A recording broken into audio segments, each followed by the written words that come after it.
La sorcellerie manifestée dans le rêve. Amen.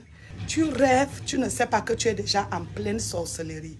C'est ce qu'on appelle la sorcellerie passive ou la sorcellerie inconsciente. Quand je vais parler de la manifestation de la sorcellerie par les rêves, une femme qui a plus de 2 hommes est dans la sorcellerie, alléluia, de sang, la sorcellerie familiale.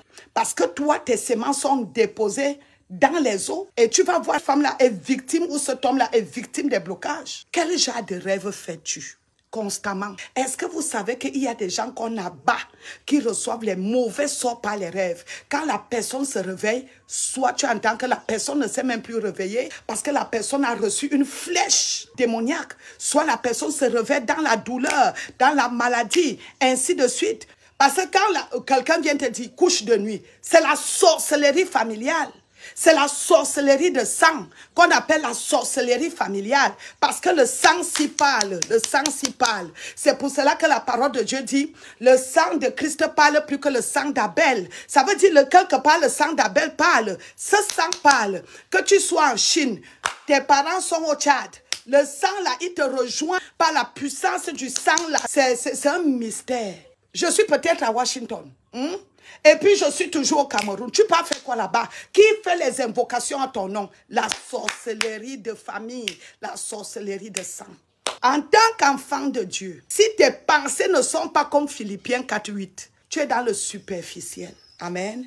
Comment on reconnaît que ce rêve est un rêve où c'est la sorcellerie passive ou bien la sorcellerie inconsciente?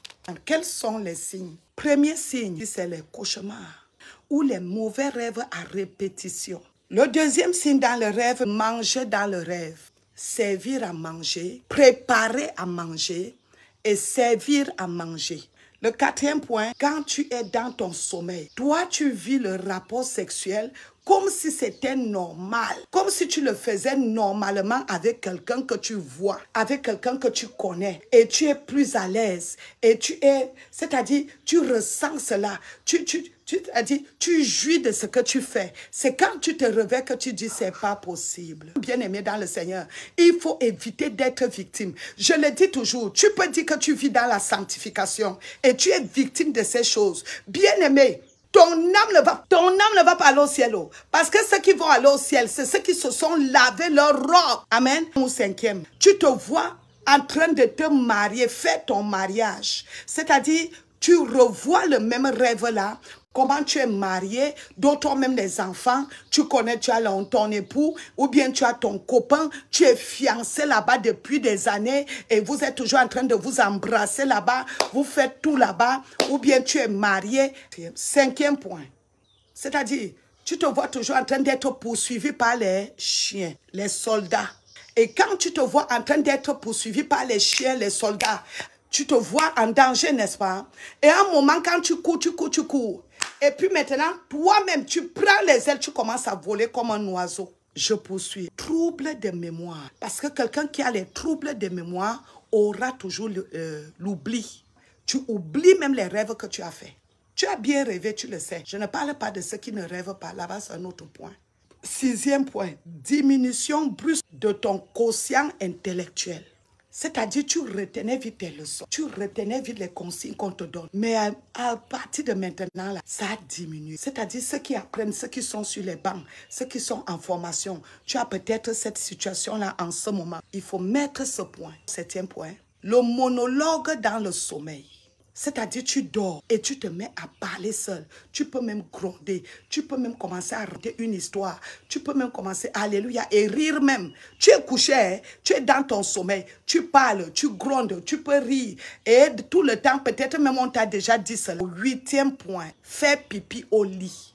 Il y a les mamans qui font pipi au lit. Il y a les papas qui font pipi au lit. Et tu te dis, mais ça c'est quoi ça? Quand tu te réveilles et ça te met mal à l'aise, tu es gêné, tu ne comprends rien. Ça veut dire on t'utilise copieusement.